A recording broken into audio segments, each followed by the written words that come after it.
Hello students, आपके सामने ये एक क्वेश्चन है। सबसे पहले सेट S1 दे रखा है जिसके एलिमेंट्स हैं I, J, K और I, J, K की वैल्यूज इनमें से कुछ भी हो सकती है। एक दूसरा सेट दे रखा है S2 जिसके पास एलिमेंट सिर्फ I और J हैं और इन दोनों के बीच में ये एक रिलेशन दे रखा है।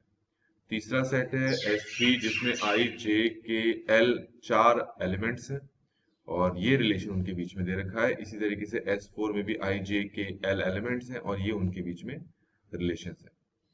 तो अब यहाँ पर तुमसे कहा है कि total number of elements in the set SR is NR।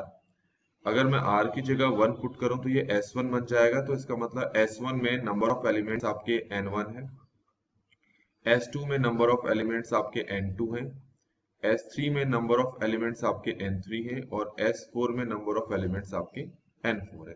तो हमें ये जो N1, N2, N3 और N4 है इसकी वैल्यूज निकालनी है और फिर ऑप्शंस में से अपने आंसर को मैच करना है। तो सबसे पहला देखें आप क्या है। सबसे पहला है सेट S1 और S1 के जो एलिमेंट, तो सबसे पहले S1 देख लेते हैं। S1 के जो एलिमेंट्स हैं उनको लिखने का तरीका कैसे है, पहले तो ये समझ ले कि एलिमेंट्स का मतलब क्या है। देखो S1 एक सेट है, तो सेट को तो हम करली ब्रैकेट्स में दिखाते हैं और इसके जो एलिमेंट है आपको इस फॉर्म में लिखने हैं। इस फॉर्म का मतलब है I की वैल्यू रखनी है, J की वैल्यू, K की वैल्यू। मान लो I की वैल्यू है 1, J की वैल्यू है 2, K की वैल्यू है 5, तो एक एलिमेंट तो ये बन गया। इसी तरीके से दूसरा एलिमेंट ये बन गया, इसी तरीके से तीसरा एलिमेंट ये बन गया। तो इस तरीके से हमें बताना है। यहाँ तो मैंने आपको 3 एलिमेंट दिखाए ना, तो टोटल इस टाइप के कितने एलिमेंट्स बनेंगे आपको वो बताना है। तो उसके लिए आपके पास पहले है I, फिर है J, फिर है K। अब आपको कहा है कि I, J और K तीनों की वैल्यूज हैं 1 से 10। तो इसका मतलब है अगर तुम्हें इस तरह के एलिमेंट्स बनाने हैं S1 के लिए, तो I के प्लेस पे आप नंबर्स को 10 तरीके से भर सकते हो, J के प्लेस पे आप नंबर्स को 10 तरीके से भर सकते हो, K के प्लेस पे भी नंबर्स को 10 तरीके से भर सकते हो। इन सबको अगर मल्टीप्लाई करेंगे तो आएगा 1000। इसका मतलब है number of elements in set S1 वो होंगे आपके 1000। तो ये पहले वाले सेट मतलब S1 सेट के अंदर कितने एलिमेंट्स होंगे वो हमने बता दिया है। तो आप देख सकते हैं हमारा जो पहला ऑप्शन है वो हमारे आंसर के साथ मैच कर रहा है। अब हम बात करेंगे S2 सेट की। तो पहले S2 सेट को देख लेते हैं। अब S2 सेट में आपको जो एलिमेंट्स हैं वो I और J की फॉर्म में होने चाहिए। S2 सेट का मतलब ये है, आप पहले करली ब्रैकेट बनाओ। I की जगह 6 रखा है तो J की जगह 7, तो एक एलिमेंट ये हो गया या फिर एक एलिमेंट ये हो गया या एक एलिमेंट इस टाइप से। तो इस टाइप के आपको एलिमेंट्स बताने हैं क्योंकि सिर्फ I और J की प्लेस को भरना है आपने। लेकिन इन दोनों के बीच में एक रिलेशन दे रखा है, वो ये है I is less than J plus 2 which is less than equal to 10। तो इसको हम समझ लेते हैं नीचे। यहाँ पर आपको ये S2 सेट के एलिमेंट्स बताने हैं और रिलेशन ऐसे है, 1 is less than equal to I which is less than J plus 2 which is less than equal to 10।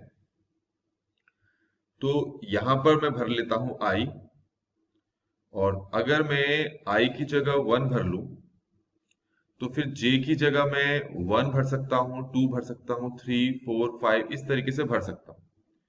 तो J की जगह मैं 1 भर सकता हूं, 2, 3 अप टू 8 ही भर सकता हूं क्योंकि 8 प्लस 2 हो जाता है 10, तो कंडीशन सेटिस्फाई रहेगी। अगर मैं J की जगह 9 पुट कर दूंगा तो 9 प्लस 2 हो जाएगा 11, तो कंडीशन सेटिस्फाई नहीं करेगी। तो इस हिसाब से देखा जाए तो आपका जो I और J का जो सेट बनेगा, तो I 1 होने पे J 1 हो सकता है, तो एक तो बन गया 1 1। I 1 होने पे J 2 बनेगा तो एक हो गया 1 2। ऐसे करते करते ये 1 3 और एट लास्ट आपको जो मिलेगा वो 1 8 मिलेगा। ठीक है, तो 1 8 भी मैंने आपको यहां पर बता दिया कि J की वैल्यू आप 8 भी भर सकते हैं। अब इसी तरीके से सेम यही सिचुएशन को आपने अप्लाई करना है जब आप I की वैल्यू 2 पुट करोगे। तो आप जे की वैल्यू क्या क्या पुट करोगे वो देखो। तो जे की वैल्यू मैं 1 पुट कर सकता हूँ क्योंकि कंडीशन ट्रू हो रही है। 2 पुट कर सकता हूँ, 3 पुट कर सकता हूँ, कहाँ तक पुट कर सकता हूँ, 8 तक। तो इस बेसिस में आई जे के जो एलिमेंट्स बनेंगे, इस टाइप के ऑर्डर्ड पेयर बनेंगे, वो होगा आपका 2 1 2 2 अप टू कहाँ तक होगा, ये 2 8 तक। फिर आई की वैल्यू अगर मैं 3 रखता हूँ तो इस बार जो जे की वैल्यू है वो 1 नहीं पुट कर पाओगे क्योंकि आई की वैल्यू 3 होने पर और जे की जगह 1 पुट करोगे तो वो भी 3 हो जाएगा। तो 3 लेस देन 3 फॉल्स होता है। तो आपको जे की जगह 2 पुट करना पड़ेगा। तो 2 3 4 अप टू कहां तक जाएगा, ये 8 तक।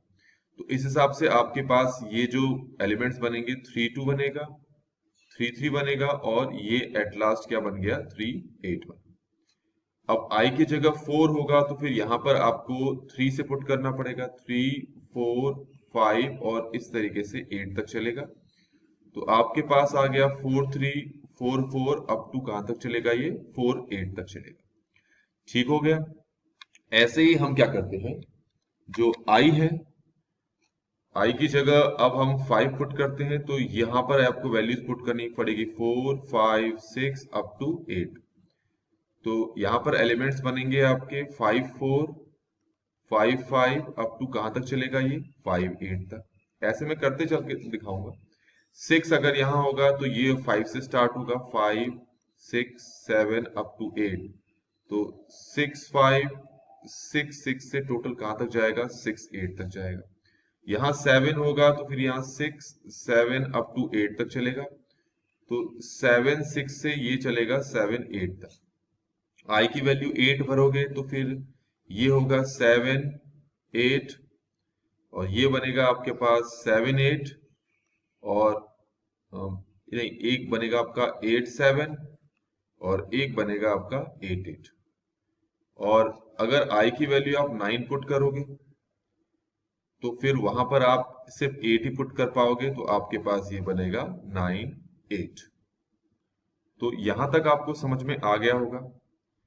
तो थोड़ा सा मैं इसको ऐसे कर लेता हूं। अब यहां पर देखो ये टोटल कितने एलिमेंट्स हैं, अगर आप इसको काउंट करोगे तो टोटल है 8। इसी तरीके से अगर इसको भी काउंट करोगे, ये 8 है, इसको काउंट करोगे ये टोटल 7 है, फिर ये काउंट करोगे तो 6 5 4 3 2 और एट लास्ट हमारे पास कितना है, 1। तो अगर मैं इन सभी को जोड़ लूं तो ये आंसर आप खुद भी चेक करें, ये आ रहा है 44। इस तरीके से आपको ये समझ में आ गया होगा कि I और J इस तरीके के जो एलिमेंट्स हैं S2 के, वो टोटल हमारे पास कितने होंगे, 44 विद दिस कंडीशन। तो number of elements in S2 set हमारे पास हो गए 44। अगर हम ऑप्शन पे जाएं तो हम देख सकते हैं हमारे पास जो बी ऑप्शन है हमारे आंसर के साथ मैच कर रहा है। अब जरा इसको देखें, S3 को समझ लें।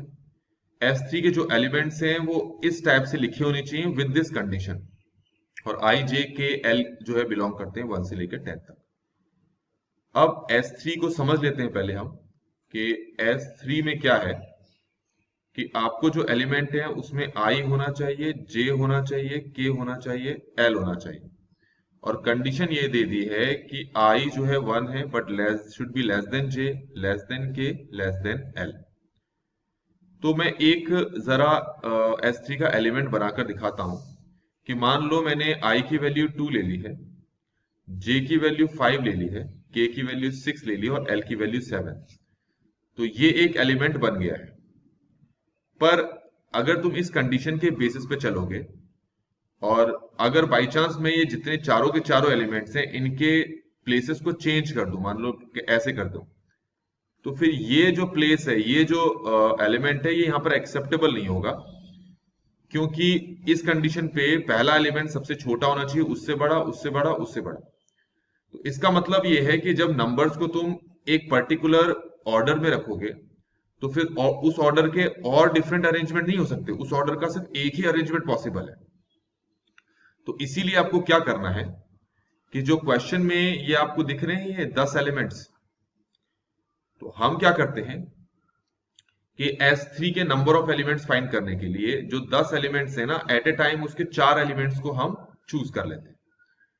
सिर्फ 4 एलिमेंट्स को चूज कर लिया और उनके कोई अरेंजमेंट्स हमें नहीं बिठाने हैं, सिर्फ चूज करना है, तो ऑब्वियसली जब भी तुम रैंडमली चूज करोगे तो सारे के एलिमेंट, सारे के सारे जो नंबर्स हैं वो अलग अलग ही चूज होंगे और उनके सिर्फ एक ही अरेंजमेंट आपको करना है। एक ही अरेंजमेंट किस तरीके से कि जो भी आपने एलिमेंट्स चूज किए, मान लो ऐसे एलिमेंट चूज किए 5 3 6 8, आपने ये एलिमेंट चूज किए, तो इसका एक ही अरेंजमेंट आपको बनाना है। कौन सा अरेंजमेंट? सबसे छोटा पहले, फिर उससे बड़ा, उससे बड़ा, उससे बड़ा। तो इसके अलावा कोई और अरेंजमेंट आपको यहाँ पर नहीं दिखाना है, इसलिए मैंने यहाँ पर 1 लिखकर दिखाया है ताकि आपको पता लगे कि यहाँ पर एक ही अरेंजमेंट होना चाहिए।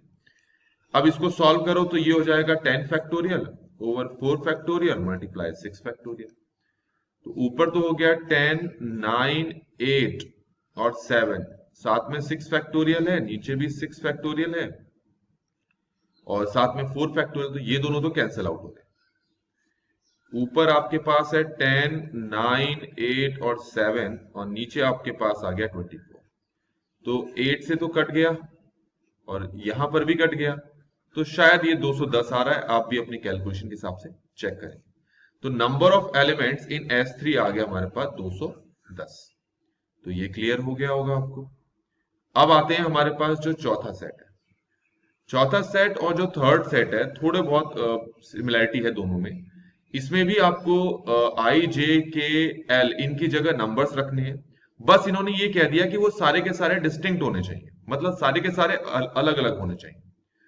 तो S3 में मैंने आपको नंबर्स का अरेंजमेंट किस तरीके से दिखाया था, जरा वो आपको ध्यान में होना चाहिए।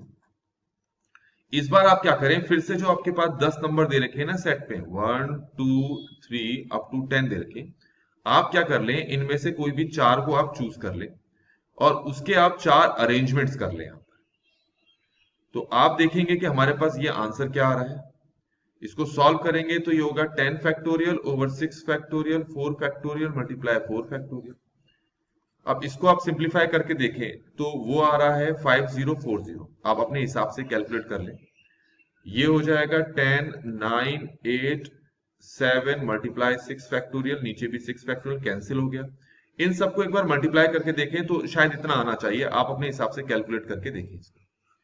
अच्छा, ऐसा क्यों किया हमने? इसलिए कि जब आपके पास जो 10 नंबर है उसमें से जब आप कोई 4 नंबर चूज करते हो, मान लो आपने रैंडमली इस टाइप का एक नंबर चूज किया, तो इस टाइप का जब कोई नंबर चूज करोगे तो उसके बाद आपको इसके कितने अरेंजमेंट्स चाहिए? ऑब्वियसली 4 फैक्टोरियल अरेंजमेंट्स भी चाहिए हमें, क्योंकि इन 4 नंबर को तुम इस तरीके से भी रख सकते हो, इस तरीके से भी रख सकते हो, इस तरीके से भी रख सकते हो। तो कई सारे अरेंजमेंट्स पॉसिबल हैं जो आप किसी पर्टिकुलर 4 नंबर को चूज करो। तो इसीलिए तो पहले हम क्या कर रहे हैं, 10 में से 4 चूज कर ले रहे हैं और जो आपने 4 चूज किए उसके 4 फैक्टोरियल के थ्रू आप अरेंजमेंट्स भी शो कर रहे हैं। तो क्योंकि मैंने सॉल्व करके देखा है, ये आप 12 को जब 420 से मल्टीप्लाई करोगे तो हमारा ये आंसर भी मैच कर रहा है, पर ये वाला आंसर मैच नहीं कर रहा क्योंकि यहां पर हमारा आंसर 210 आ रहा है। तो इस तरीके से बच्चों ये क्वेश्चन यहां पर कंप्लीटली सॉल्व हो गया है। आई होप कि आपको ये जो सोल्यूशन है पूरा ये समझ में आया होगा। Thanks for watching.